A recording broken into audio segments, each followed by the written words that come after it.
degree. Yeah. With extreme disrespect. With With extreme extreme disrespect. disrespect. So that's Yeah. how your video is opening, Angela, with extreme disrespect. Okay, we are live. Highly Hello, everybody. disrespectful. It's certainly how I Welcome would back start a video. to our final live discussion. And we already established we want to talk about what was this Choice theft of the second degree with extreme disrespect. Disrespect, exactly. And we will do so, of course, in a very respectful manner, as we also do.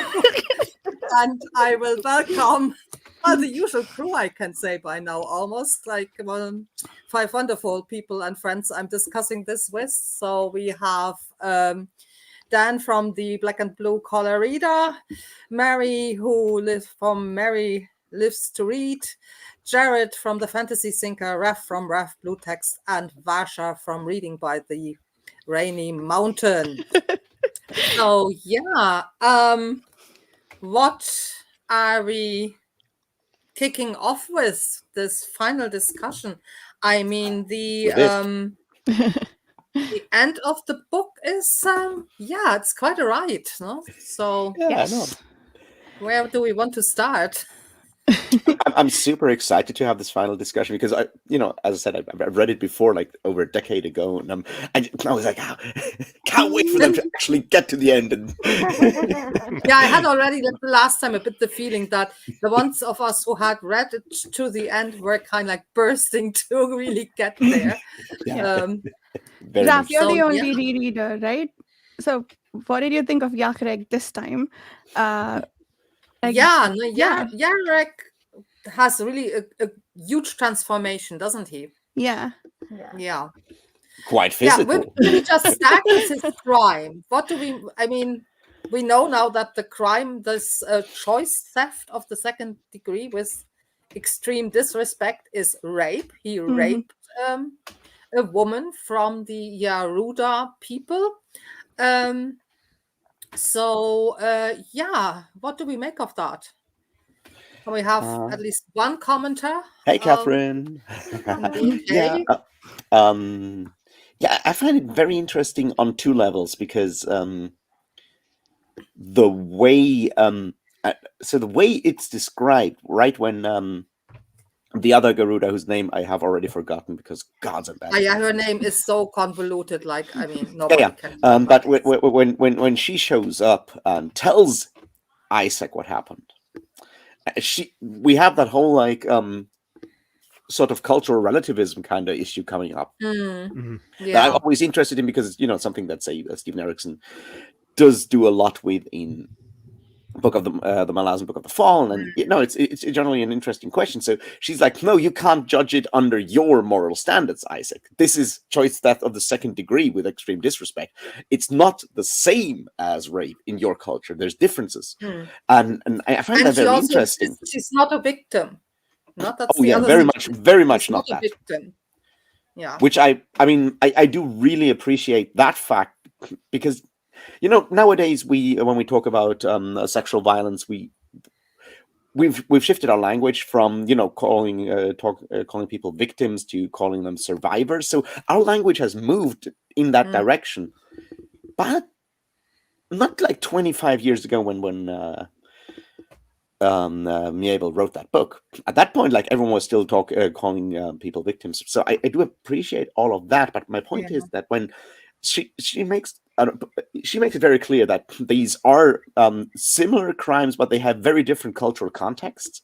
But then you have in the final bit, you have Yacharek's first person narrative of what he did, and that very much is how any human would describe sexual asexual assault. Sexual assault. Yeah.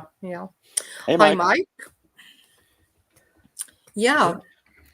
Yeah, and the very last thing he says, the very last word is I'm a man.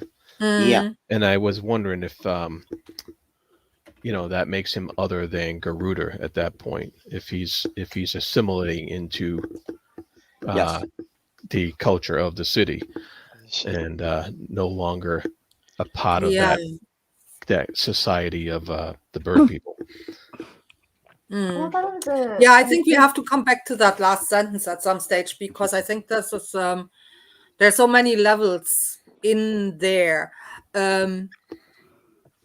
It's Yeah. Karuchai, I believe, is the Mm. the female Garuda. Yeah. Um, Yeah.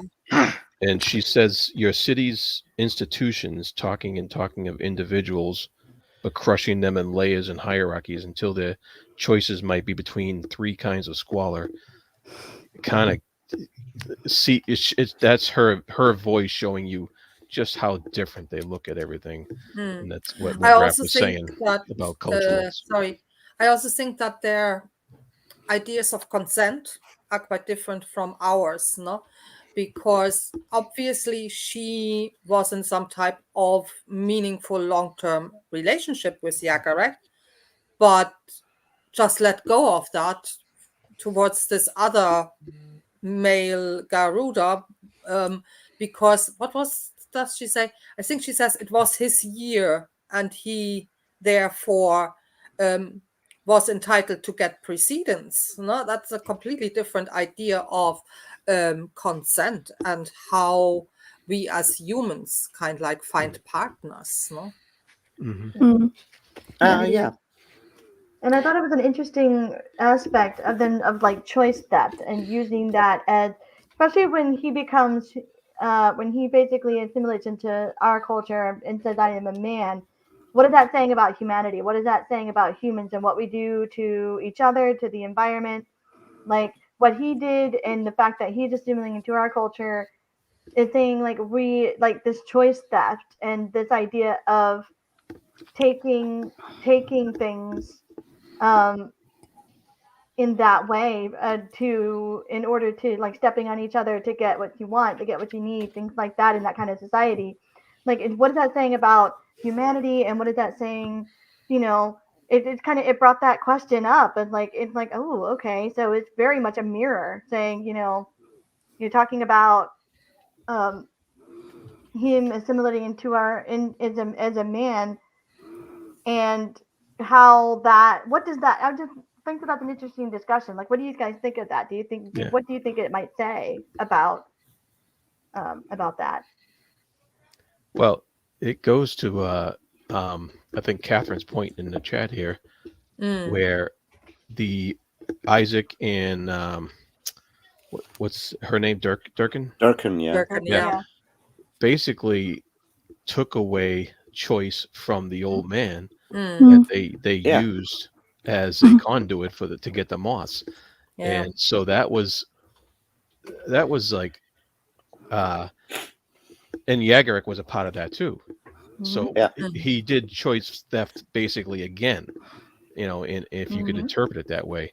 And so that was a heartbreaking part of the story there, where they were forced to do that, or they believed they were forced to do that in order to overcome this threat to the city. Yeah, and I think that's kind of what a lot of this kind of boils down to is exactly that question. Is like that people convince themselves that they have no alternative, and then do the idea of choice theft, I think, is a really interesting one in that regard, because like whenever we do something, we do always take away someone else's agency up to a point. And to see Isaac and Durkin go down all the way to that point.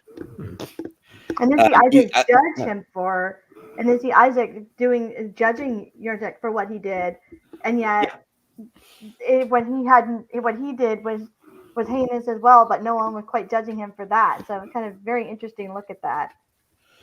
Yeah, I think that's like one of the things that I really appreciate about the book. It's not necessarily something I will say like I enjoy, but Isaac in particular is a incredibly powerful character for me to read, because he's so incredibly messy and so incredibly good at building excuses and for all the things he does. Although he calls himself a coward, but he's probably one of the most like human fantasy characters out there in the way he just acts in the way we kind of hope we'll never do, but secretly fear that we would actually act exactly the same way if we were in his position. Because comment saying same thing. Yeah, this is a very more good. heroic.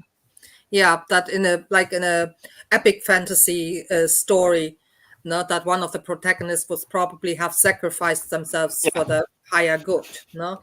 So yeah, exactly. But this is not that kind of narrative. No, totally not. But Yeah, I mean, I don't think would say as Isaac was well, a no? real hero in this. I think Isaac was. We did bring up,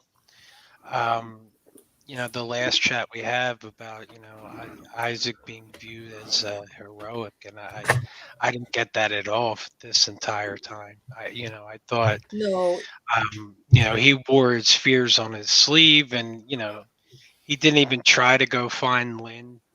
He was just told that she was dead and didn't even make an attempt to go look for her. Yeah, It was I mean, easier. It was easier to believe that she was dead, and that Yeah. and that's one less problem he had to worry about with the moth going on. Okay. Yeah, and that's kind of the problem, because if he had gone to Motley, Motley would have taken him out. Easy, yeah.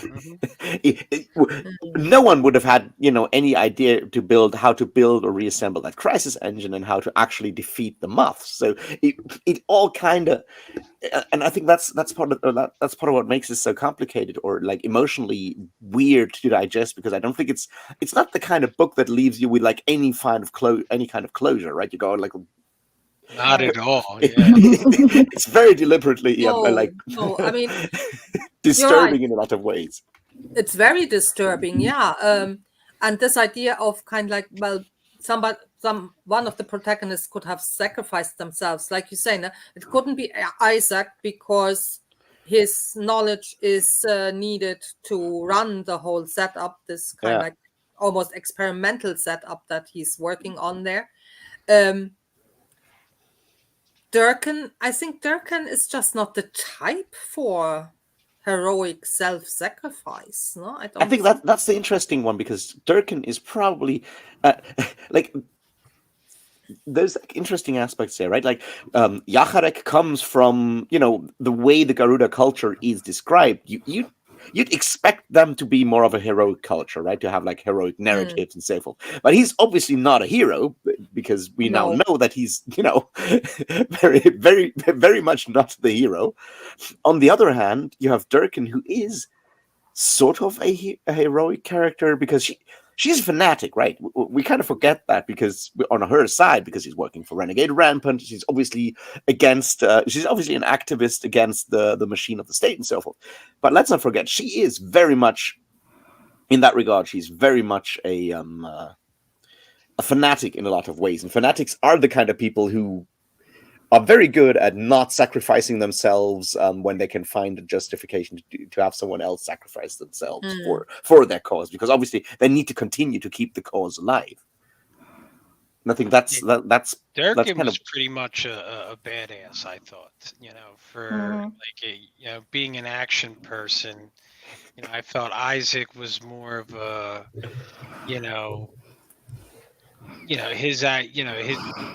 his fears negotiated his actions, whereas Dirk, and she was kind of like, get to shooting, and she just seemed more of the heroic type, in my opinion.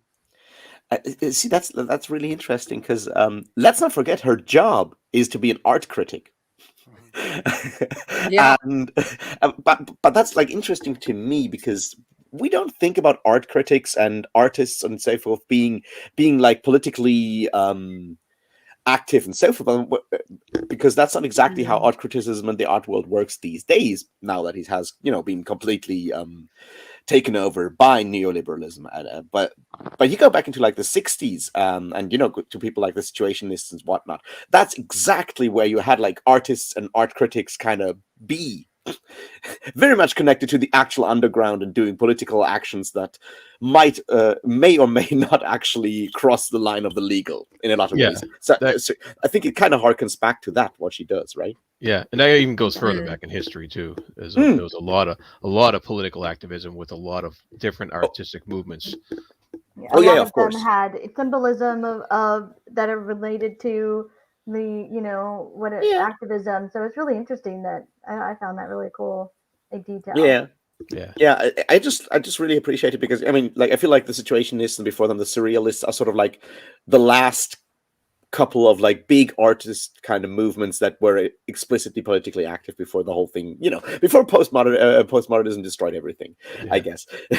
But your point um, about the fanatic thing is very mhm. on point Mm. because because when she went to the hospital to get that old guy, Yeah, she had a mission. She had a lot of inner turmoil to work through while she was there getting it. It was in that's chapter when she did that was very heartbreaking, very well written, and but she went through with it and she yeah, got the guy, you know. Yeah, and had also no problems kind like convincing the Mm. care staff in this hospital setting, no, kind like, oh, I'm looking for my father, and then kind like walking him out, no, like, not well, she kidnapped him and she actually pulled a gun on the nurse, right?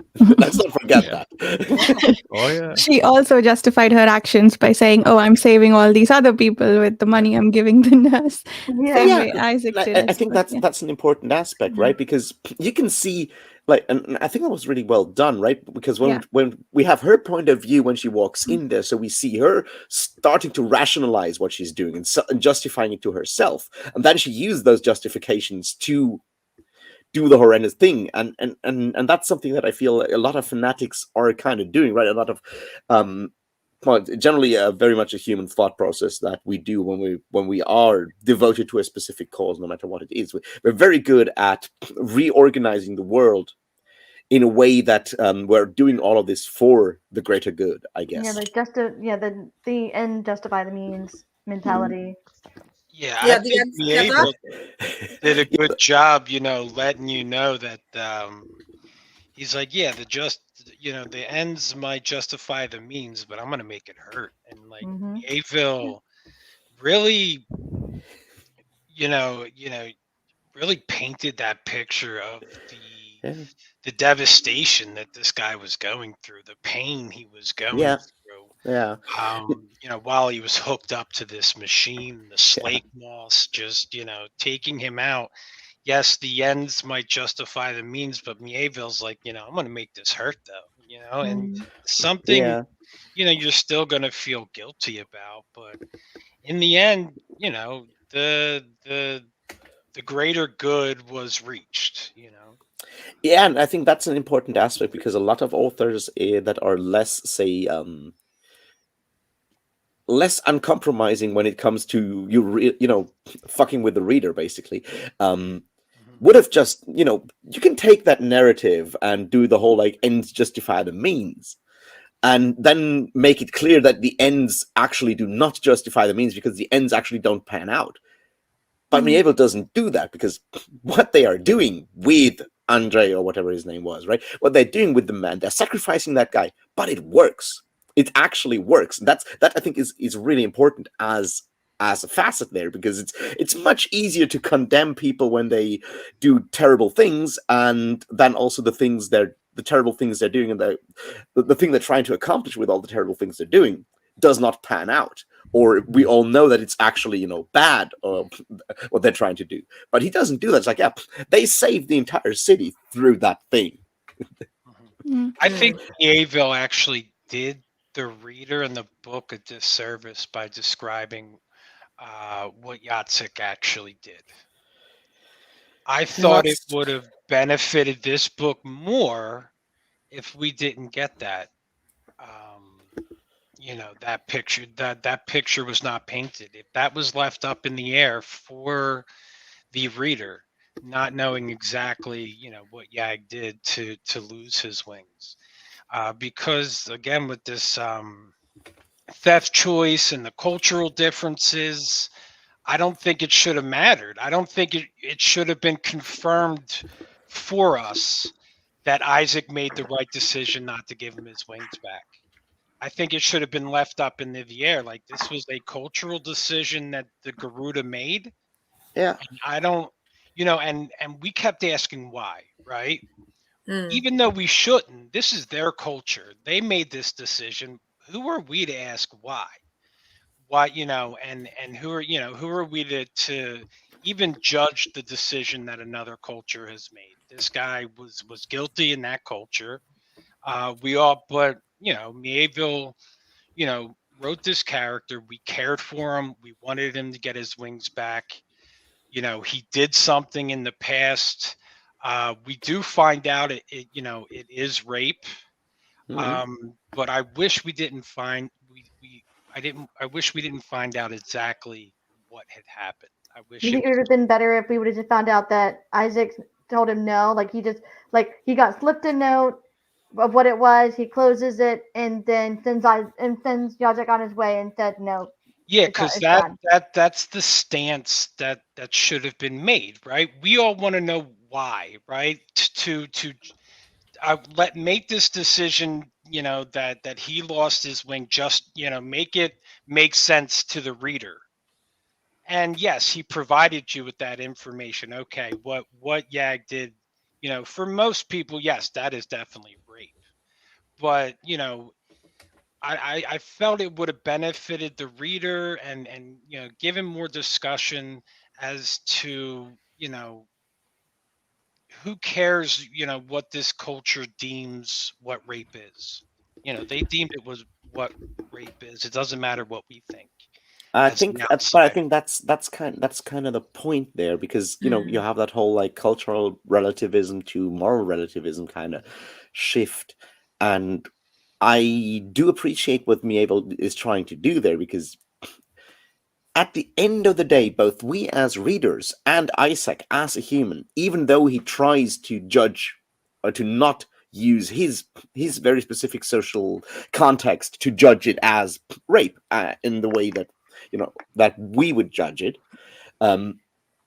even though the Garuda tells him no, this is choice theft of the second degree. It's a very different culture specific thing. That's not why Isaac makes his choice, right? Isaac makes that choice because he finds out that his friend actually is a rapist, and then so I think that's how you can read it, because you as the reader, at least I as a reader, think when I read that, I find it very difficult to talk about choice theft of the second degree. But once you tell me that it's rape, I'm like, oh, fuck that guy, right? And I think that's part of what he's trying to do there, which is saying that even though we can, on like a rational level, talk about cultural context and so forth, the actual judgment of a friend is made in a much more intuitive, emotional kind of way, and that is rooted in our social background and not the other one. Yeah, I think that Raf makes a very good point there,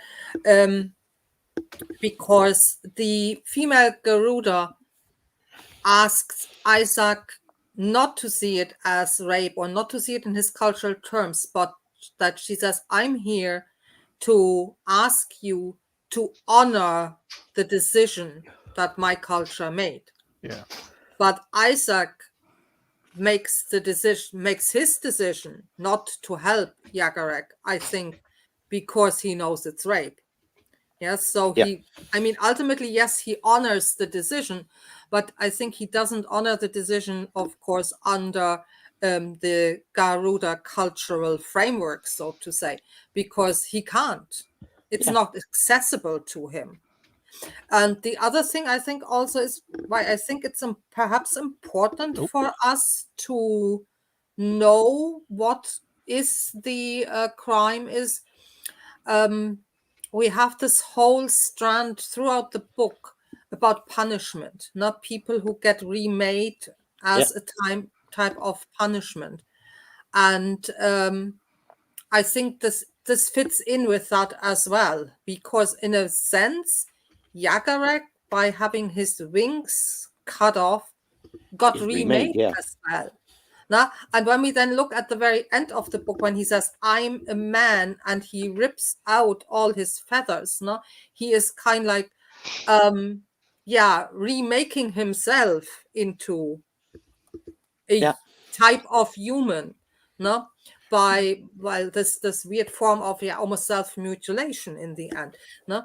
And I think it's important from that whole story arc to know what his crime was and not have this very abstract, not choice theft of the second degree Yeah, thing. I think Mike, you're right. I'm not sure if he studied anthropology at the time because I haven't checked, but it feels the whole way this was handled felt to me very reminiscent of discussions I've had with anthropologist friends. That's a very anthropologist kind of thing he's doing there, and that makes Mm. sense. But also there's the conversation that Catherine and Mike had before, the way that Andre's pain is described. If Yeah. it is certainly lingering, I'm not sure if I would call it voyeuristic. Um, Well, the whole novel's a bit voyeuristic in a way, oh yeah. you know. So it doesn't fall outside the sphere of what he was doing with the I rest felt of the like book. it was supposed to make you uncomfortable, make you think. I think, I mean, would I choose to sit there and read that? And let if it wasn't like for what they were doing in the story, absolutely not. That would feel voyeuristic. But I feel like it was doing something. I think it was pointing something out, and it was bringing an emotion to that moment that needed to be there to make his point. So I think that's what took it out of voyeurism for me. But I can see why you might think that, right? That might be Yeah. felt, but Yeah, Yeah. I mean that's kind of the thing, right? He's trying to make a point. He's trying to drive a point home there, which is obviously that they're using another person's suffering and doing a terrible thing there, and abusing and sacrificing a human being there and causing incredible amounts of suffering. Yeah. And he's driving that point home with, and he uses a sledgehammer for that. So yeah, could you have made the point more subtle? Yeah, of course, but I feel like subtlety in like there's a lot of subtlety in what Miéville does, but it's not necessarily in the way he describes things. It's more in like the layers of meaning behind it. But yeah, I can see how it can feel voyeuristic, but I think it's very much to make you uncomfortable because you're supposed to be uncomfortable. They have just rationalized themselves into the idea that sacrificing a human being is for the greater good is okay. It's a bit of like your those who walk away from Omelas kind of situation, right? Like one person has to suffer so everyone else can be happy, and some people are just not okay with Yeah. that. Yeah, that, but also the setup in the end, kind of like to get the moth is not just about sacrificing a human and human suffering, but it's about bringing three different types of consciousness and subconsciousness together and somehow kind of like combine them, no? Because we have the human, then we have the construct council, no? A machine, and we have the weaver. And I mean, we get the human's reaction and all the suffering that this setup causes this human being, but we also get the weaver's reaction, no? Who seems to be weirdly almost happy about kind of like not being part of the setup, no? Yeah. And I mean, of course, the construct council, we don't get any reaction because Isaac has put in this mechanism that the construct cannot get at the crisis engine because that's what the construct wants, no? And that's why the construct actually agreed to be part of the setup. The construct isn't really interested in the moth. The construct wants the crisis engine. Yeah. Although I mean I do believe that the idea of the construct council cares about the moths as well, because the construct council up to a point at least wants needs humans because it needs sort of input and shit like that, right?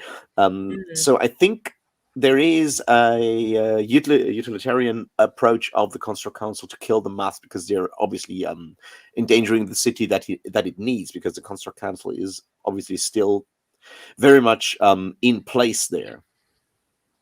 But there is sort of like this weird. It's sort of like a bit like it's a bit like that situation where you kind of want the Soviet Union to defeat the Nazis, but you really don't want them to have nuclear weapons as well. That's true. Yeah, Nice analogy. As an American. Yeah, that was just, yeah, that's true. As an American, that's exactly exactly the thought. That's kind of like, you're kind of a friend of me right now. Like, I don't trust you, but we're gonna work together, and I'm not gonna let you have. I don't want you to have the Yeah. most powerful thing. So yeah. Yeah. And then I think that kind of makes it's interesting in that regard. I still love the idea of that crisis engine that everyone really wants to have or destroy. And definitely is a problem because it's basically a perpetual mobile kind of situation, right? It's like we can't have free energy. He would fuck up our entire system, which is why the banks, the bankers that and then the industrial corporations that control the city, and that was part of the chapters we talked about last week, right? When they go to Mayor Rutgutter and is like, hey, you need to make sure that crisis engine does not exist because it'll certainly make our situation here very, very uncomfortable. Because it kind of breaks away from artificial scarcity, right? There's in a way, and then I think that part I found really interesting, the way he lays it out, because he starts with a story about a scientist helping his friend or like his customer to fly again, and accidentally starts let's leave some monsters that turn the whole thing into like a horror novel. But then it also is still about, well, that guy accidentally has a world-changing invention that has nothing actually to do with the horror thing. Yes, it gets used to solve the monster problem as well, but it's very much something else beyond that. And then he just like runs away and flees to make sure no one actually gets his hands on that machine. Because I guess he doesn't want to be Oppenheimer. Yeah. Yeah. Well, in that sense, we do get a little bit of closure in that sense, and that the fact that he kept this world-changing machine out of the hands of the Construct Council. And back to Jagerek's crime revealing, I think it was kind of important for Jagerek's character arc, Yeah, in a whole, because he starts out in the beginning of the book as this, the first perception of his is he's kind of almost a monster, and he's very different. And then as the book goes on, he gets a little looser with Isaac, and Isaac starts, trying to bring him in. And finally, like, there was one point in chapter 43 where Isaac actually was glad to see him and shook his hand, and he didn't retract it. He kept a hold of it, like like it usually does. And then finally, then we get to the point where all that's revealed, and that's more crushing to Isaac to find that out. And it's more it's very, it's more emotionally cathartic to get that at that point, and then to have Jagerek's final thoughts on that. It's tragic, but it's full circle, and very much brings Jagerek into that last line that he makes. I also think it's important because I think through the first person narratives, we've been really made to sympathize with Jagerek. So I think it's important for us to find out as readers too. Those were my favorite parts of the book. And I thought they were the most beautifully written. I loved those sections. And then to find out that all of these were the musings of someone who, from our perspective, committed a heinous crime, and also from the Garuda's perspective, committed a heinous crime. I think just to grapple with the idea of like how we as readers are judging this person, I think it's important to know at least the category of crime that he committed. I think choice theft of the second degree with extreme disrespect, it sounds bad, but also what's her name, Karuchai, did say that there were some things that the Garuda would classify as choice theft of the second degree, which humans wouldn't even consider as crimes. So I think for us it's probably important to know more about what he did. Yeah, it does definitely make you feel like, wow, I was starting to really like this guy. Like, I was starting to like root for him. I was starting to like him. I was thinking about the end. Before I knew that, I was kind of like, oh wow, it's going to be interesting at the end when we get to see him fly. Is that going to be like the end of the book, is seeing him fly and get back to his life? And then by the end, I'm just like, yeah, suffer in the gutter. I'm just like, wait a minute, I was just rooting for him. Yeah. But that's kind of, I think, like the way he does that is really. I appreciate the way he does it. Like, right, we start with this character, and he's made very monstrous on like an appearance external kind of way, and then throughout the book, he gets humanized more and more and more, and then we find out he's a monster nevertheless. But it's not because he looks like a monster, but it's because he's done something monstrous. Yeah. Very good. Yeah. That was very well done. I agree. I agree, Masha.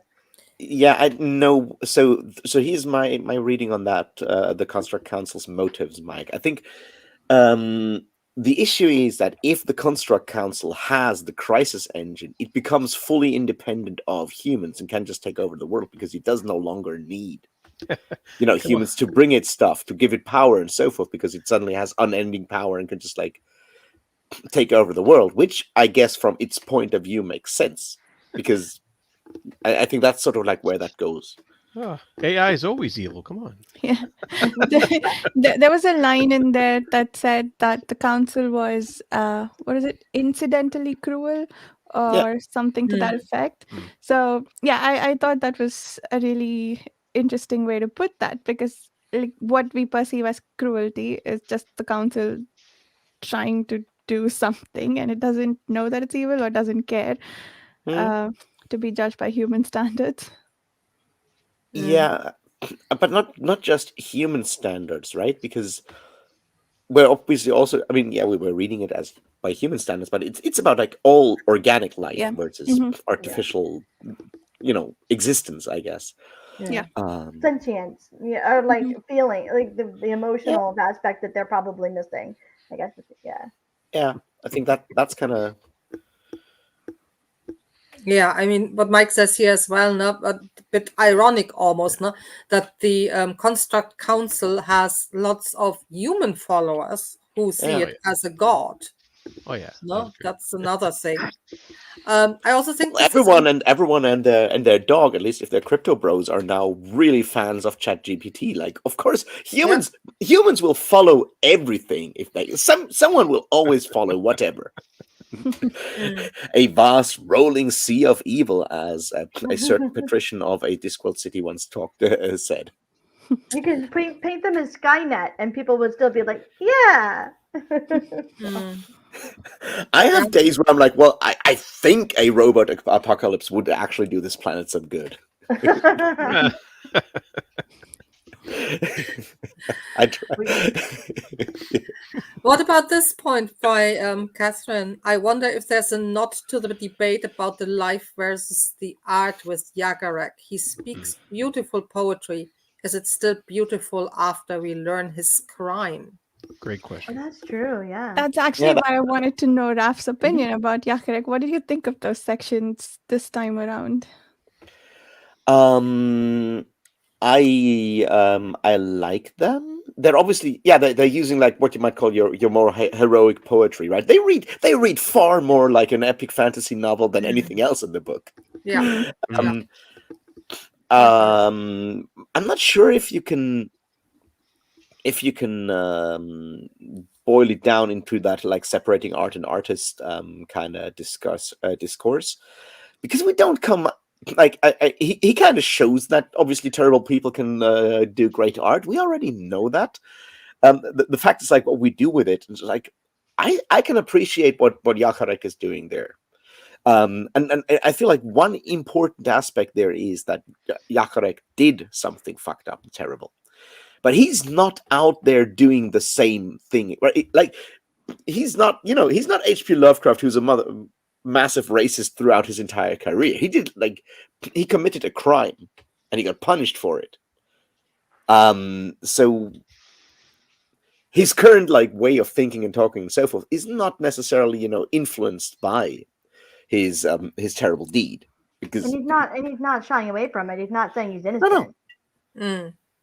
Yeah, and I think that's like another aspect, right? It's like we may agree with justice and the laws and so forth, but I think it's important to understand that people who get punished, even if we can recognize that we deserve something, some punishment we got for whatever we did, we still want it undone because we're complicated, messy creatures, right? It's like I can see why I deserve something, or I can still want it to be different at the same time.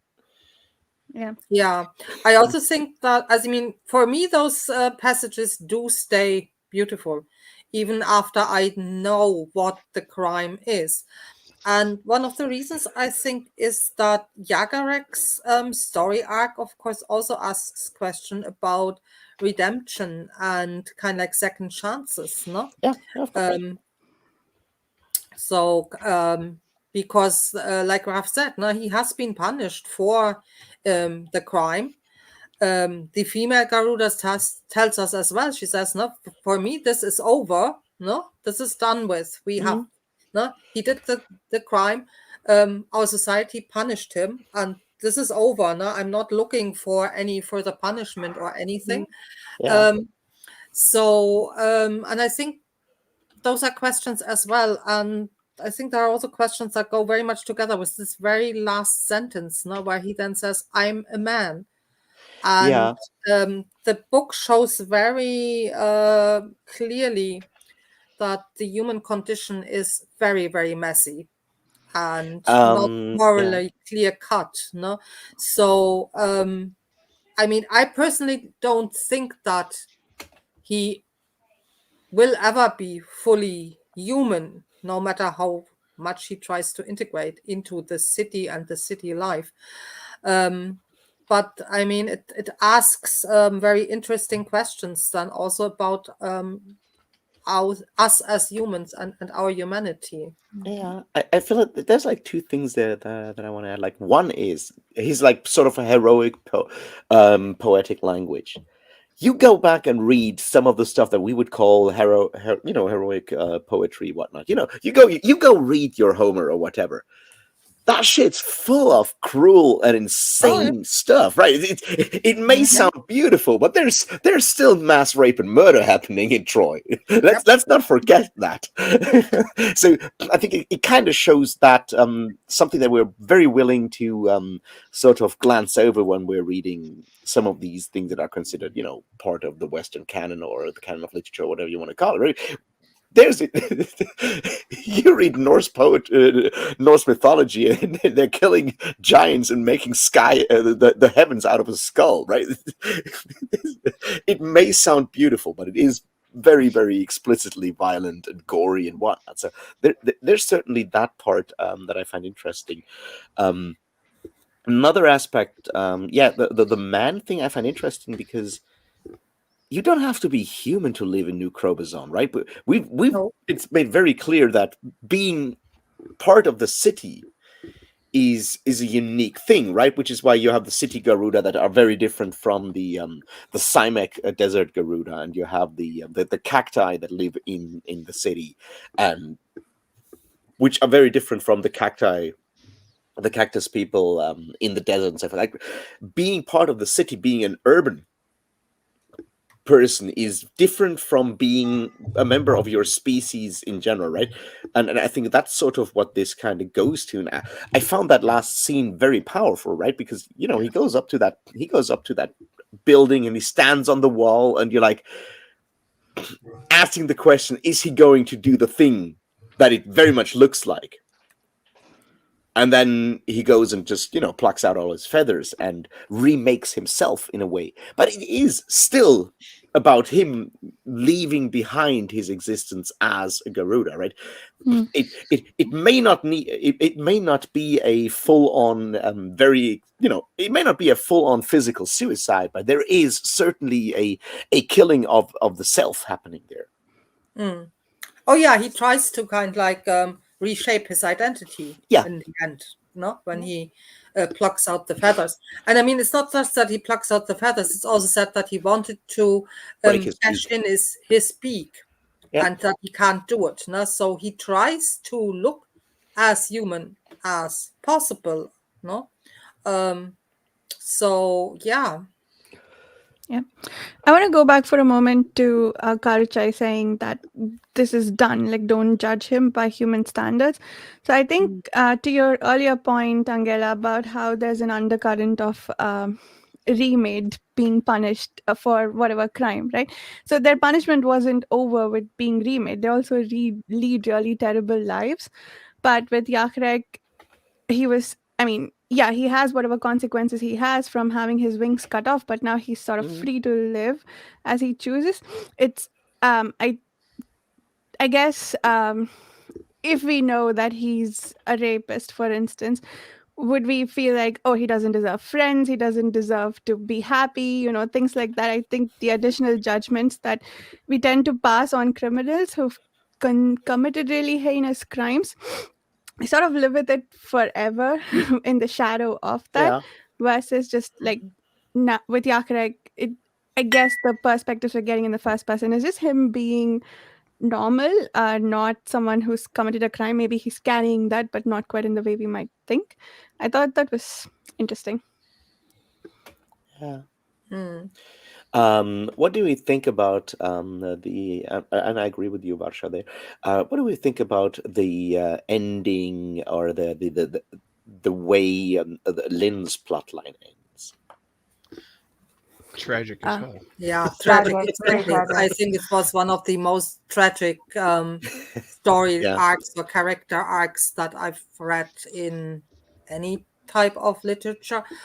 And what it makes it so tragic for me is the fact that when the moth takes away part of her consciousness, her sentience, that she's reduced to the insect part of herself, so the part that she tried to get away from all her life. And I think that makes it really, really tragic. It took away her artistic expression, that part of her that she was very connected to. And it's heartbreaking. But it was also, you got to think about, the consequence, it's consequences for a lot of different people's actions that got put onto her, as well as her own actions as well. But it just like, it all came around to really affect her in a very big way. I thought that was very interesting. Yeah, it's interesting too. The artist in her is actually, the reason that she succumbed to the slake moth. When you were reading, I loved how he did this. When you're reading this part, I believe, Isaac is telling her, Lynn, come here. And he's like, don't look back. And, don't look behind you. Don't look behind you. And Lynn being an artist, you're telling an artist, not to look at something. And of course, she turns and looks, and of course, sees the amazing beauty of the slake moth's wings that, essentially, and ends her, ends up, she ends up captured by it. And isn't the echoes of Lot's wife thing that Catherine just brought up in the chat, I think it is a very clever one, yes. But what another bit here I think is important, because Miéville makes this very clear, right? It's like she looks back and there is that artist's kind of soul kind of thing that she has to see. But the other part that's also made explicitly clear is she doesn't know what the slake moths are, because Isaac's been keeping shit from her all the time, right? Yeah, that, and she was captive by Motley while they escaped. No, she was already kind of like. She has to know what they are, right? No. Yeah. Because Lynn. You mean you don't think Lynn knows what the slake moths are? Motley brought Lynn in and is like, your boyfriend. Yeah, but he never showed them to her or anything. Yeah, they were never. She knows he's a drug kingpin and is kind of like selling drugs that might perhaps also be produced by the slake moths. She might know that. But I don't think that she really knows how the mechanism works and what effect the moth has on. Yeah, I mean, I'm definitely Yes. I'm definitely going by the exact, like by the text when it says like explicitly in the text, when he goes like, when he starts explaining, it's like, you have to understand why Lynn looks back. It's because she's an artist and so forth. Also, she did not know what the slake moths did, so she doesn't know that looking back is dangerous. She just doesn't know. So I feel we can trust Miéville in this very specific situation. She doesn't know. I think this is also interesting from Catherine and Eurydice. I'm not sure about Eurydice, because obviously in the Eurydice version, she wants him to look back, right? And then Orpheus looks back, and that means Eurydice is gone. The mechanism not that the artist somebody don't do this. Exactly. No, it's like with as soon as you have a red button that says "Don't press," somebody will press it. No. There's a wonderful thing about like Terry Pratchett does that when he talks about the idea of not thinking about pink rhinoceroses. And it's like, if someone tells you don't think of a pink rhinoceros, everyone starts thinking about a pink rhinoceros, because our brains are wired that way. You tell someone to not think X or not do X, it gets, because the idea is there. And Pratchett then goes like, his best witch, Granny Weatherwax, is like, I can very much not think about pink rhinoceroses when you tell me to. And then it gets revealed much later that she just doesn't know what a rhinoceros is, so she can't think of a pink rhinoceros, because she's just like, well, whatever. Yeah, Lynn's tragic situation too is also another form of choice theft. The slake moths seem to be like the monstrous version of the ultimate choice theft, because they're taking choices away from everybody that they attack. And Lynn's tragic circumstances reflect that back at us as well. One thing that, however, I found really good, in defense of everyone's very much not a hero Isaac, he continues to care for Lynn. And I found that part when he tries to deal with her and help her and so forth. I found that part was written in a very touching way. I'm like, he knows he's fucked up, but unlike with Yakarek, when he walks away, he continues to care for Lynn. Absolutely, yes. Mm-hmm. I didn't like that in the way that was written, and it gave me a big appreciation for Isaac to be like, yeah, he's taking responsibility for her and for what his actions caused. I think that was good writing to get us a little bit deeper into Isaac and who he is. I feel like Isaac is just absolutely, but when he does care about people. I think that's sort of like I feel Isaac works so well for me because he's quintessentially human. He doesn't have heroic morals or anything. He's very, very much able to compromise in all kinds of ways, but he is still a fundamentally good person, right? He tries to be a good person. He's just not very good at being a good person, because most of us are not. But he does come through in some situations, right? Even in the situation when he tries to when Lemuel Pigeon dies, right? And he almost does it, right? He almost helps him. And it's like, we can see that he's not good at he's just not good at being good, I think. Poor Shadrach. Yeah. Yeah. That, or he's just good at weighing morals, with the greater goods and the maybe he's just good at choosing.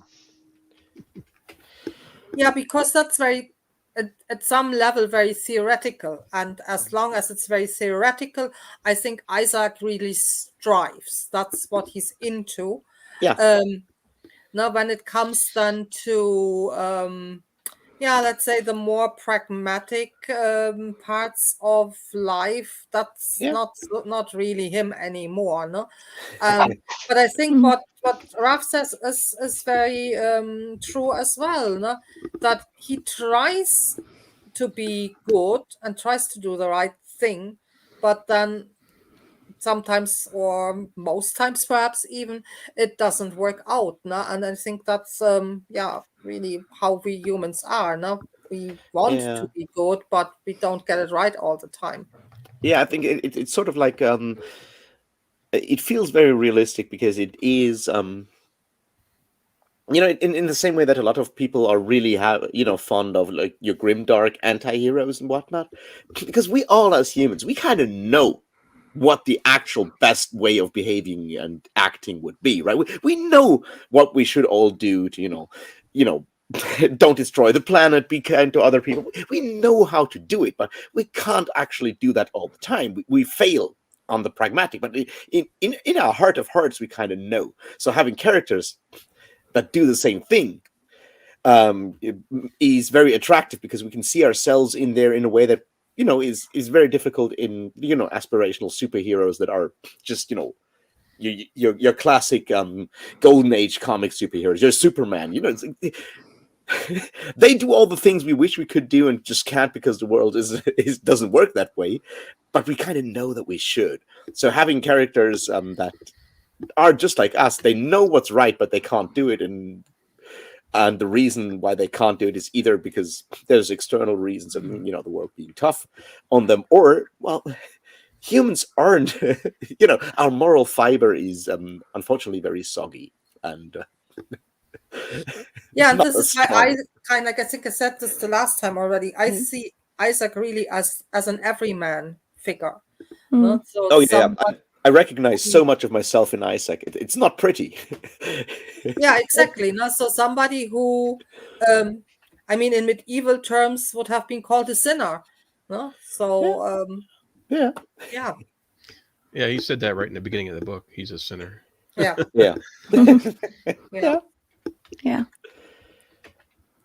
I think it is interesting that we get a lot of different aspects of Isaac, and I think what really makes him the most human to me is that there are times where he does take what feels like the easy way out to or an easy way to something, and it's like I see that in myself. I'm like, oh, I can see that when you get busy, you get tired, you know what the right thing to do is, what would be easier to do it the right way, but then you're going to take shortcuts. You're going to do this, do the not the best thing for, so it's like you see that, and it is very human, and I think that is something that I like about Isaac, is that I can see that he tries very hard, but he has that very human, where we, at the end of the day, we also have to take care of ourselves,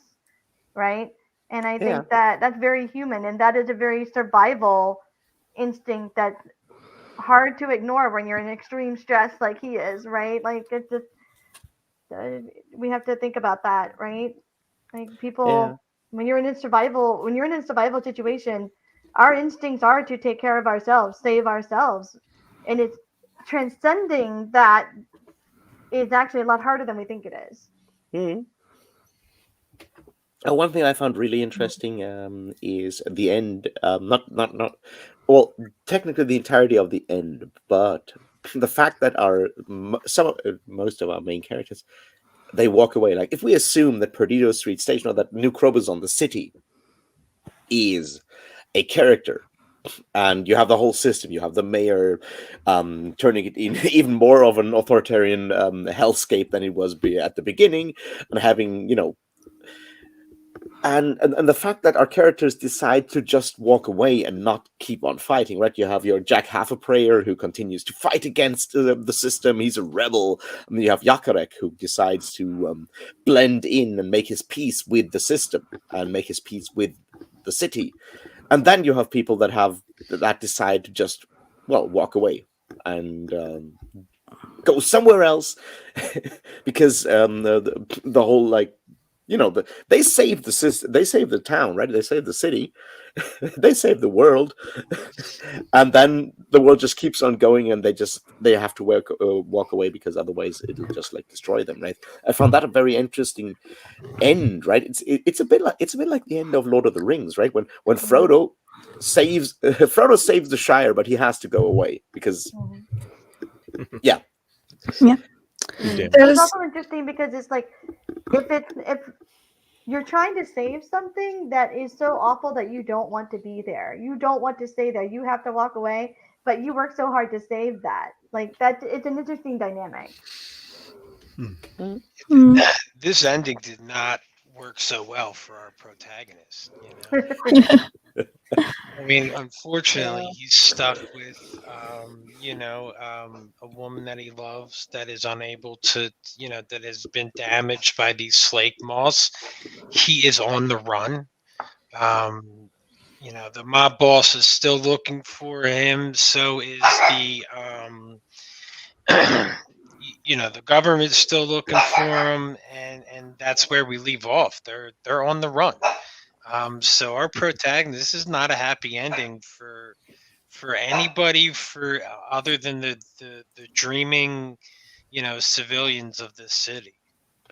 Catherine, you're right. Yeah, Jack Half a Prayer does kind of come out of nowhere. I had the same question as Catherine there.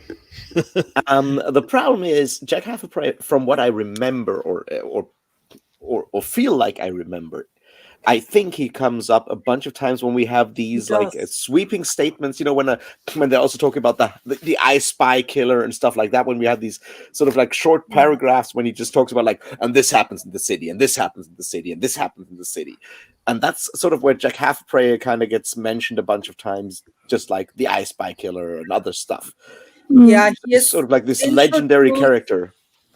He's introduced quite early, kind of like when we meet the first remade, this concept of the free mate, the remade who kind of like embrace their new status or even kind of get more modifications are introduced. And he seems to be one of them. And he's introduced almost as a mythical figure where nobody really knows if he exists or not. Yeah.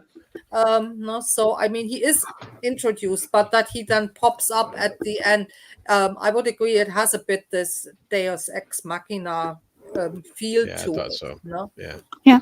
But I also don't feel like it came completely out of nowhere because we kept getting some hints of someone following them around, a shadow that they saw here and there that they didn't quite know how to explain, but they didn't have the time to investigate. It was a bit surprising, but also not quite. The fact that it was this person and not anyone else that we properly met before was slightly surprising, I suppose. Yeah. And I mean, this you're is right.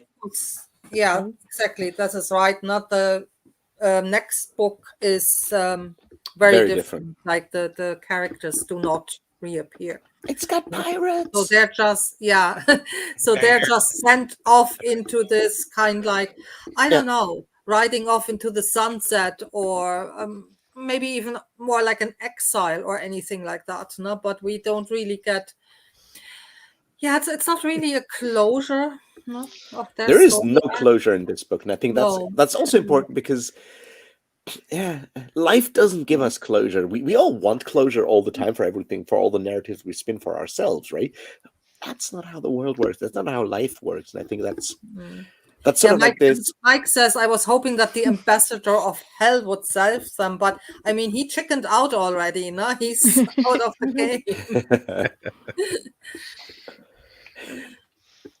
Yeah, you can't even trust hell anymore. It's not even the devil would come and help you. No, I mean, it's dire straits there in Perdido Street Station. Yeah. So there were parts. There were parts of this last section we read that it kind of had an action movie feel almost. Yeah. Like when Isaac suddenly announces at the end of a chapter, we have to go to Perdido Street Station. Like he says the title of the book, and it's like this big proclamation, like a hero. You can hear the da da da. Yeah, exactly. You can hear the background music. Like, yep, right. And then with like the Jack Half a Prayer guy coming out of nowhere blasting stuff, and there was this battle, and that felt like an action movie. Those sections, and then we get through that, and all of a sudden we're back into this poetic ending with this tragic poetic ending, and it was a little fun how he blended that, but it did have that feel at points. Talking about mythology, I felt like the ending and the way it wrapped up felt very much like it was harkening back to some poetic, like some old poetry like that when it comes to like the old heroic poetry. because the endings, like, they're bittersweet, right? They're not like they're like the hero is, dies, or things are not. It's not just this wrapped up in a bow, beautiful, perfect ending, right? It's just like this is war, this is battle, bad things happen, and I think that it kind of harks back to that, right? That it's just like it's not to that kind of poetry where it kind of gives you that bittersweet feeling. And I thought that was interesting, especially since we noticed that there is poetry throughout, and it does have some mythological feels to it in the way that the structure kind of pans out. So I thought that was very interesting that the ending ended up kind of bringing that home of that epic poetry feel. Yeah. What I find interesting is like when you look at just the first person narrative from Yakarek's perspective, right? The entire story is sort of him arriving in the city. It starts with that long paragraph where like a paragraph, like a couple of pages, like how he comes into the city down the river and so forth. And we have his reminiscences and the part when he goes back and walks amongst the hopeless and poor, and apparently steals a gun and a whip. Also, I just really want him to now have like a leather jacket so he can look like Indiana Jones. At least a hat. Yeah, at least the hat. Get him the hat. Yeah, but like so, all of that is him arriving at the city and coming to terms with the city. Doing the whole thing, like reflecting on his like whole track there, becoming something new, something else, being part of the city. So I think it's quite powerful that it ends with him saying, "Yes, I have become man." By giving up everything else and giving yourself to that very specific place and city, and abandoning your past, your culture, your identity, everything basically. It's a very powerful statement he makes at the end, no? Also, I don't know who it was the last time, but somebody said, especially with this Yakarek, no, walking amongst the poor, somebody said he's like a Christ figure almost. But the ending would rather imply it's a Christ figure in reverse, who then in the end does not ascend into heaven, but stays or becomes human. No. Yeah, I agree. The action scenes are not necessarily the strongest part of the book, which we talked about that last time when we talked about the Handlinger combat scene, which is also way too long, and then you have or it at least drags on quite a bit, and then you have the whole like cable thing. Yeah. There's definitely a few things in the book that didn't land for me, such as the setting the cable up. I thought that was a bit. Look, somewhere out there's a bunch of electricians and plumbers who really appreciate that. Finally, they get the epic they've always deserved. Yeah. I kind of liked it. I did think it went on for too long, but I did appreciate that they were mentioned, because it wasn't, I asked the council to lay 3 miles of cable and next scene it's done. We're actually being shown how it's done. I appreciate that. It wasn't something like they just expected us to buy. I wonder how much fleshed of out that the city really well too, as all this cable was being laid. I wonder how much of that is like a deliberate kind of tip of the hat to your Soviet socialist realism art kind of thing, when you have all these movies in the 30s that show all the good people of the Soviet Union doing their work and being good train track layers, and I'm sure you know what I'm talking about, right? Yeah. But that's interesting, because that didn't occur to me at all. But no, I know what you mean. Like those almost communist propaganda films where celebrating the humble worker building the new world front, and they're all kind of like enthusiastic, or you see them kind of like toiling a field or whatever. No? So maybe. I mean, we already said he is kind of like a Marxist, and that we find this in several ways in the book. So that it could well be, but that's another nod towards that. Vasha, that's just the engineer in you that liked that part. Yeah. Yeah. Oh, speaking of the engineer in me, I really loved the attempt at the breaking of the firewall, the singularity in a fantasy setting. I loved everything to do with the council. It was brilliant. I thought that was well written too. It got me. It was like it stood out as like, oh wow, that's some good details there. So I appreciated that as well. Even though I'm not an engineer at all, but I was like, that's really fascinating to see. Yeah.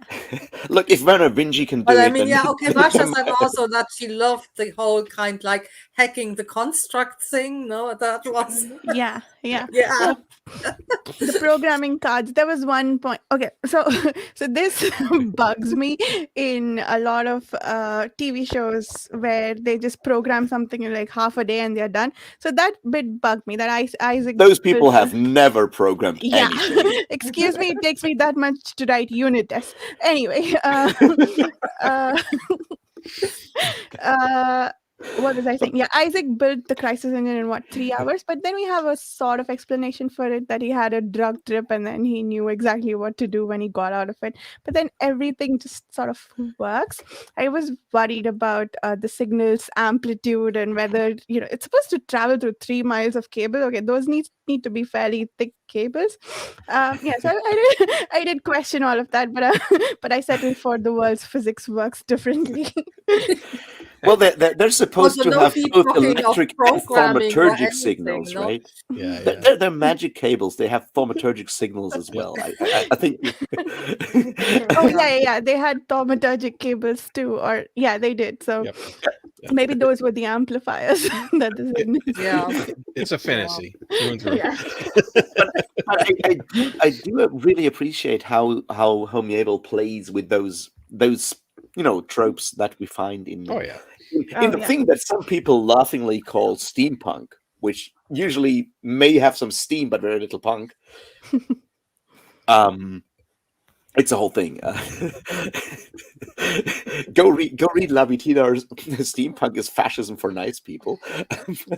But I feel like he plays with that because it's sort of like an aesthetic, and it never makes sense in steampunk. Like very few steampunk stories make sense because the whole like, hey, we have analytical engines and we go all back to Babbage and what's her name, Ada something. Lovecraft. Ada Lovelace. Lovelace, that's the name. Lovelace. Yeah, right. We go back to that, and we're like, yeah, but those are impressive ideas, but they have very little to do with what you come up with. And Miéville just runs with it and just invents like bullshit terms for everything. It's like, yeah, well. So you know what's coming next. The math that Isaac is struggling to do is basically the assembly language of the crisis engine, right? Someone will write a compiler and then we can write Java code to program the crisis engine. Like there is a programming language called Ook, which just uses the different forms of Ook that the librarian in Discworld says. Is it a context-free grammar? Anyway. I think so. It's built on. It's basically a different version of the programming language Brainfuck. If you've heard of that one. I think I have, and I don't remember how it goes. You can do a lot of stuff with it. But it's not context-free. Of course not. Okay. Mm-hmm. Can't do that. But you can write entire programs in Ook. This is more I ever wanted to know about programming, guys. More than we ever needed. It's sort of like on a Turing engine kind of thing. You can go one step forward, one step backwards, and you can save values and edit them. That's kind of how the thing works. But it only uses different forms of Ook with question marks and exclamation marks and other semicolons. It's brilliant. Okay. There was okay, I'll change the topic for you. I wanted to say, you remember the Vodenoy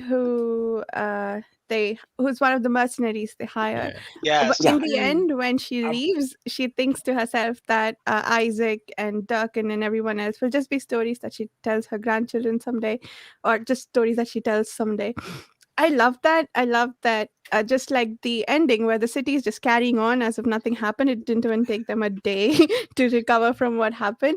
That we're like really invested in these characters, and maybe as a metaphor for our lives, but like barely making a dent for other people we've met for a little bit.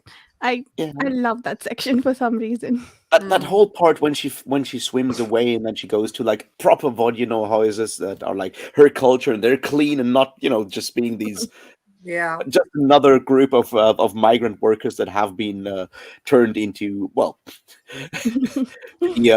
proletariat of the big city, right? And the way she moves there and there's at least one character who actually has a bright future ahead of her. Yeah. I don't know. Once again, by leaving the goddamn city. I kind of disagree. I did not like the part. No. Penfinchus or something. I think that was her name, right? Yeah. And I really felt like, he didn't give us much from this character, and all of a sudden she gets this amazing exit. Like this very poetic exit, and I'm just like, where the hell did this come from? It's for me, it was like she was like swimming off into the sunset, and I'm like, we got like 4 lines from this lady, and now he gave her like this really, this big exit, and I didn't really feel like she was that big of a character to deserve that, and I was just like, where is this coming from? Can we get back to this story? I know she has to do her part, but let her go, but I just, I wasn't a big fan of that part at the time I read it. There's something that I find interesting in that, because she comes in like sort of like in like the last third of the novel. She shows up and then she's just like one of the mercenaries, and then she's the only one that survives, and then she gets like her own perspective for once. It comes out of the blue. But I think one way you can read this is, right, if you read it through the lens that like your hard-boiled detective stories are also about, your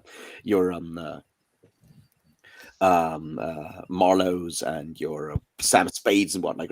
The hard-boiled detective story is all about how the main character really hates the city and also really loves the city and can't leave the city, right? And you always ask, like, if this place is so bad and turns you into like a terminal alcoholic with like really, really bad choices in relationships, right? Like, why don't you just fuck off? And here's finally someone who just like fucks off and just leaves that like Moloch of a city, right? That leaves that place behind. And Isaac and Durkan and Lynn do it at the end. Yeah. They chose the choice, right? And she did it at the right time. Yeah. She's like the only one who realized that, the city is a mess. Yeah, you can come back there from time to time, but you got to know when to cut your losses and run. Yeah, the city loses a member, but then it gains one in the end as well. With Yakurik. I didn't think about that, but that's true. This is not my city, but he has been invited into it by, the Mantis, which... Yeah, the Mantis came out of the blue, and I freaking loved the Mantis part. I don't know why. I just love that part. All of a sudden, he gave you a little bit of him, as you read in the beginning. And then all of a sudden, they come together. It was just very cinematic where they all said his name at the same time. And I love how he just showed up and kind of like brings Yag into the it was just like kind of join me. And it was cool because you got, Yag's point of view, Yakurik's point of view coming into the city when we begin this book. And then you get Isaac's point of view leaving. I believe it's all the very kind of same stuff that was described. I just liked how that was tied up how the writing tied that up at the end. And that's so fascinating because you look at it like from like scenes and whatnot. It's very much a symmetrical novel, and and yet there's no closure on an emotional level, right? There's at a lot of all. closure. Yeah. There's a lot of closure on like just an aesthetic level with Yep. one person coming, one person leaving, all of that stuff. It's brilliantly tied off. But you go out there and it's like, man, this just did not feel like a good story. This just did not feel right. But not even in your Joe Abercrombie kind of the world's fucked up kind of way, but in your very much in a there's this hole. Mm. Yeah. Yeah, So- maybe there's this whole because of this whole what we said before, cultural relativism thing that's going on as well. No, that what type of closure would we even like, and what would even work?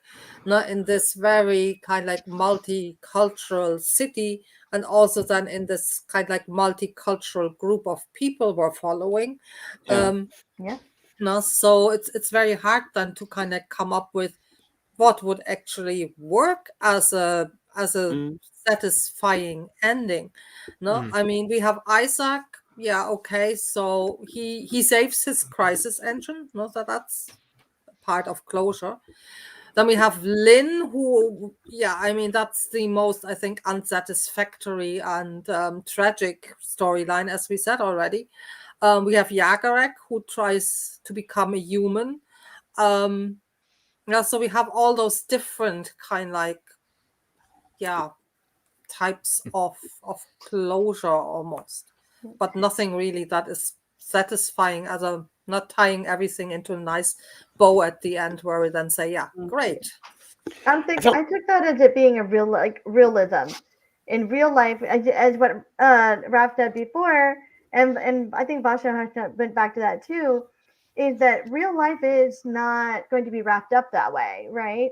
Like, right, real life is going to look like this. It's going to be people leaving your life, people coming, people going, things happening, and when people die or people stop, things are still happening, things are still going, systems are still in place, and there is no like that closure is not there. And I think that it just really it's a hard look at that. It's a hard look at what real life in an awful city, what awful city does to people, and it's not pretty, and the ending's not going to be pretty either, and not wrapped up nicely, right? It's just, I think that's what that's what I got out of it. Does that reminds me of a line that Yagarak said at the very end, where some people come at night to honor the dead god's ghost.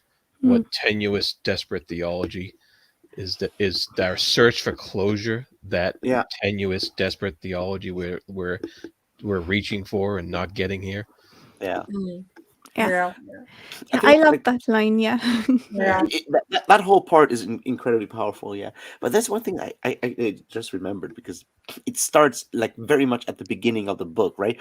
When Miéville describes New Crobuzon as a city, like distorting the landscape, almost creating this this gravitational kind of well, right, where like everything gets like dragged into the orbit of that city and kind of falls into it. It's almost like a black hole, right? And I think it's interesting to see that, because it means that on the one hand, there's the societal level where urbanization is something that happens because we all have to go to cities because that's where the jobs are, and the countryside gets abandoned more and more and more. So you have that societal level, but it also means on a personal level, it's very, very dangerous and difficult. It's constantly like an uphill battle to leave that place, even though it may be really bad for you. And I think that's sort of something you can see both with Penja Finches or whatever her name was, and then at the end, Isaac and Lynn and Durkin leaving the place. It's like the idea that it's very hard to leave that place because it kind of sucks everything in, because it's I think cities in real life are designed to of course enslave you.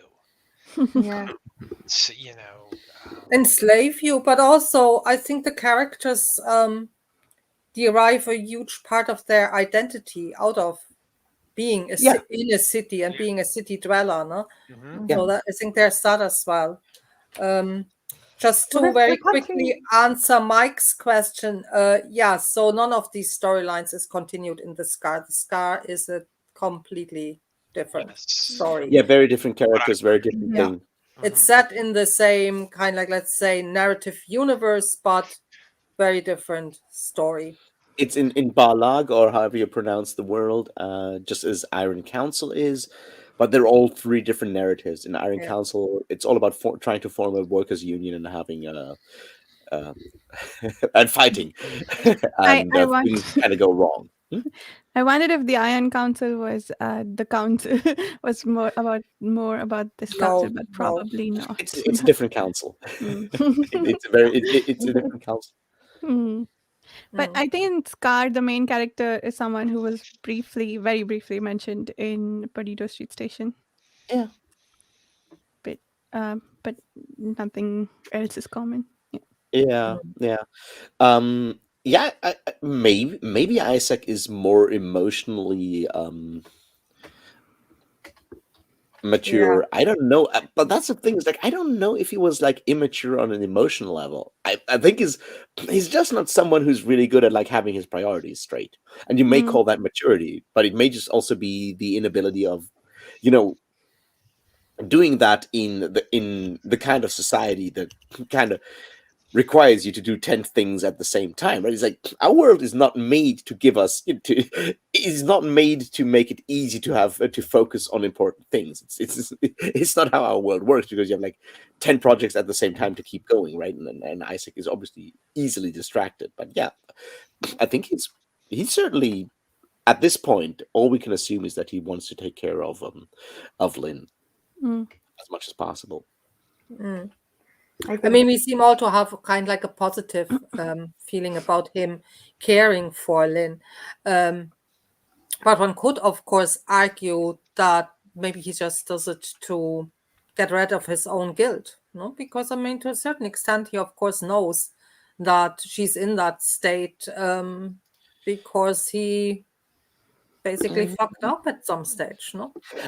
There's an interesting bit with Lynn that I really love when it is brought up, when we get the info on like how their relationship kind of started, which is once again so incredibly realistic. It's like how they kind of accidentally stumbled into this being like a relationship and not just like something that happened one night when they were drunk. I mean, which is exactly kind of where it starts, and then they slowly. So there's a lot of stuff happening in that relationship with Isaac and Lynn that is that happens on like a more intuitive, subconscious way, where you realize afterwards that something has already been the case for like a while, which is like how a lot of relationships works. Like, you do stuff and like then you realize, oh shit, we've probably been a serious item for like the last month, but we might want to.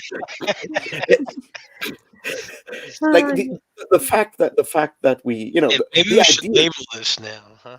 What?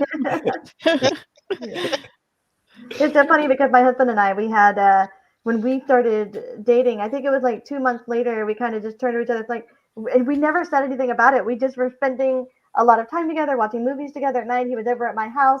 And then finally, we just turned to each other and said, he said, like, "We're dating, right?" I'm like, "Yeah, I think so." Okay, but it was like 2 or 3, yeah, it was that kind of thing. Yeah, I think it's we're not very smart creatures in general when it comes to these kind of things. Well, it causes a vulnerability, right? To be like, oh, yeah. I like you, I want us to be together. That's a vulnerability that's hard, and sometimes it goes unspoken until it's just there, and so like, oh, we don't have to talk about it. Good, okay. Yeah. Yeah, I think like to bring that back, like the whole thing about the city and how hard it is to leave a city. It's like, I'm not exactly a huge city dweller, but like I've had these moments when I was visiting larger cities than that small university town where I live. Cities like London or Athens or the German, the Greek Athens, not the Georgia Athens, or like in Germany, like I don't know, Hamburg, possibly Berlin. These kind of places. When you suddenly, like in the middle of the night, you have that moment when you kind of feel that the city is sort of like a place, like a thing, not just like houses. You know what I mean?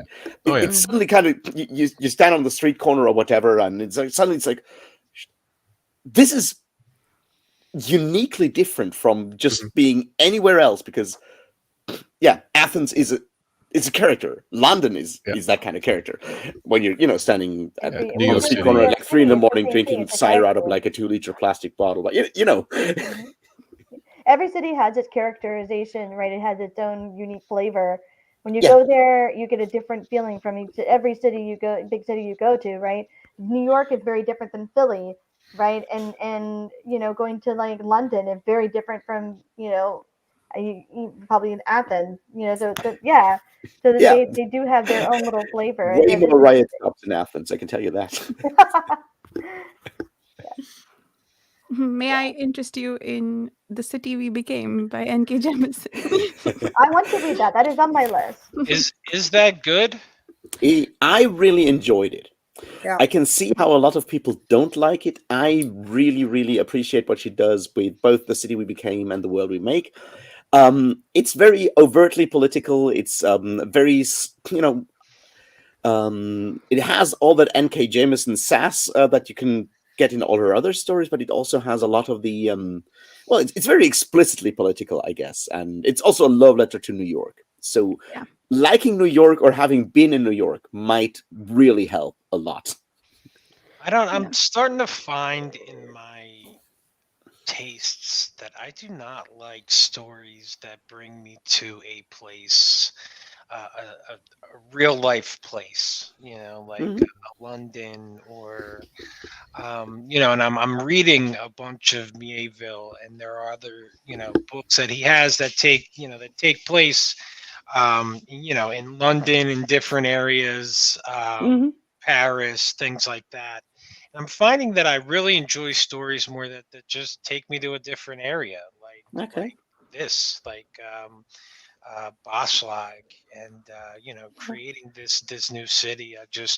The way he did this was just exceptional, and it did take a little bit of time when he did it, through laying the wire for all this, and now he took us into these, the art district, and it gave this city such life, and I thought it was exceptionally done by Miéville, and it definitely gave you another character, and I just hope he picks up a story again with Yasik and the Mantis. Like I would totally be down for a story to come back with those two.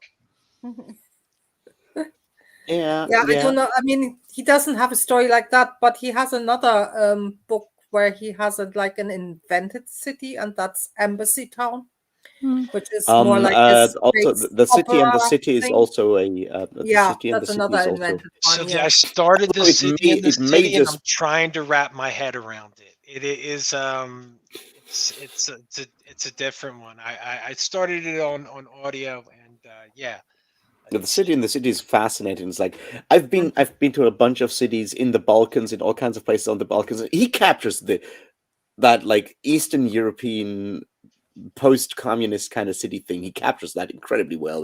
That feeling is like everything's brutal as concrete. To focus on cities. Miéville really loves cities. I mean, not loves cities, but like enjoys writing about cities, I guess. Yeah, very much so. He has a lot of strong feelings about cities. Yeah, from what. Yeah. Well, he lives in London. I think that kind of that would do it. Gives you strong feelings about cities. Yeah. I mean, it's so funny because anybody I talk to who's actually comes from London is all like, oh yeah, no, London's dirty and awful. No London. But then every American I talk to, I want to go to London so bad. But then anybody who comes from London's like, no, you don't. So funny. I've had an incredibly fun pub crawl sort of thing experience in London when I was there, which was powerful, and ended with me and a friend walking into a tree at like 8 a.m. the next morning. Oh no! Well, I had an excuse. I was blind. He was just blind drunk. Okay, we're going for an hour and a half, and seem to kind of like go into, let's say, more non-book related areas. On that note, will we wrap it up, or are there any last-minute comments on the book itself? go out and read it if you haven't. Yeah, exactly. Yeah, go and read if you haven't It's worth read a it. read, and it really got me wanting to read more Melville, and I haven't read anything else by him yet, so I'm definitely gonna be adding him to my TBR. So. Yeah, I would definitely Starting with say King Rat. Go ahead, Mark. Sorry. I feel like those of you who really enjoyed The City and the City, you might want to try The Land Across by Gene Wolfe as an odd one in the Gene Wolfe catalog. But it does also capture that weird Eastern European post-Soviet weirdness thing really well. Also, it may have vampires, but I'm not sure. It's Gene Wolfe, you're never sure. I mean, we're heading into spooky season, so why not vampires? Like, it's Gene Wolfe. His narrators are always very unreliable, so I have no idea. Yeah, I just read Dowry of Blood not too long ago, and I love that. So I'm definitely in the mood for vampires.